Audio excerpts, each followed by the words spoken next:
All right, let's get to the free power announcement that was made today by the Climate and Energy Minister, Chris Bowen. This is him explaining how, depending on if you fill out the right form and you're in the right state, for a couple of hours, you'll get free power during the middle of the day. And what it means is that energy companies will be required to offer you, if you have a smart meter, 3 hours of free power in the middle of the day when we have so much solar energy in the system. Okay, so we now know that it's not going to really matter what the fine print is. It's not going to matter what the asterisks, again, that it's not for every state and not for everyone. But Sean, I can feel a slogan coming on that's going to get a public information campaign behind it, which of course will be shoved right down our throats. What do you think of what they've done here, and do you think it'll be popular? Paul, it's free energy. It's free. It's just free. I can't believe I didn't think of it. It's just free. Why is he being so stingy? Why is it only 3 hours? Why not just make it free all day? And the reality is, it's this policy of free energy. It's only slightly more absurd than Labor's flagship policy of net zero. And so it's no surprise that Chris Bowen's one of the architects of the whole net zero policy has come up with this new free energy policy. And the truth is, if they think that they're going to get free energy, I've got a bridge in Sydney to sell. I suspect free energy is going to lead to the highest power bills that you've ever seen. And I suspect if we continue to listen to Labor and their ideas, that power bills will go up.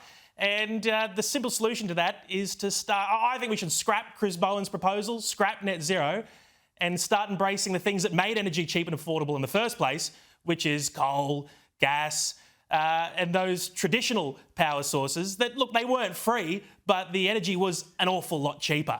Yeah, certainly. I'm happy to go sort of Bowen free for a few hours a day here. One of the details that did come out in an announcement is something that, Linda, I'm going to give you 10 points for, which is Australians are very much embracing the idea of batteries at home to be able to effectively cut themselves off from the grid. I think it's a great idea, okay? Sometimes, broken clock, all the rest of it, there are good ideas that are out there. But this particular idea here too, essentially you have to go to the smart meter, which means as opposed to the averaging, they can sort of real-time work out what's going on. Obviously, if you've got the appliances to be able to time delay, things you would do at night to do during the day, or the pitch from the government is supposedly to people who are home in the middle of the day.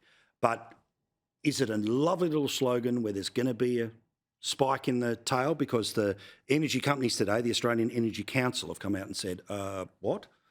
Oh, I think this is a great policy because it does mean that people can, transition to good systems where they can better measure their own individual households' pressure on the grid. And what Chris Bowen is trying to do is to incentivise people to use more power during the middle of the day when there's not as much pressure on the grid. Because we know, for example, I was with Chris Bowen last week at an event and he was speaking about just last week, in New South Wales, 30% of the coal-fired power component of the grid was down on that day. And everyone was shocked when he said this. And he said, well, this is a pretty common thing that happens because these coal-fired power stations, they're getting to the end of their life. So we need to manage the grid to make sure it's stable, and we need to transition to renewables to make sure there's more power coming in at a more affordable price. This is a great example, 3 hours during the middle of the day for Australians to access free power as they transition to these smart monitors to make sure that they're using the grid at a time that better spreads the energy demand across the 24-hour cycle. It's smart policy. It's good for people. I'm glad you're paying it credit where credit is due. No. The batteries. I'm glad you're celebrating the batteries. Chris Bowen and you're his magnificent me, Labor announcement. I'm so proud. Sean, that's a lovely verbal. I love you, but that's the bit that and I'm going to get the emails for it. Sean, again, your response to Linda and everything's okay scenario here. I mean, I'd say go have a look at what smart meter introduction in the UK did to power prices there. They skyrocketed. And I think One Nation's been sort of warning people about the dangers of the smart meters for a very long time. I was talking to a gentleman the other day and he explained that, he's got his batteries going, the solar's going, he collects that energy, suddenly, bang, the smart meter starts sucking it out. The government will sell it back to him for 17 cents and yet they're charging him 30 cents for it. So ultimately all this free energy starts coming in at a huge cost to the taxpayer. And it seems a lot of that free energy is being the energy that you're providing the Labor government. Look, and this isn't a good policy. It's not a smart policy. The energy's not free. And you just watch these companies, they'll start covering the cost of the free energy at other times of the day. Ultimately, the cost is, and again, it's not even free. It's being paid for by someone else's money. That's just how it's going to work. By the way, you know, Linda, I know that Chris Bowen had that line in his speech, right? Right now, sorry, I've got to do the glasses thing.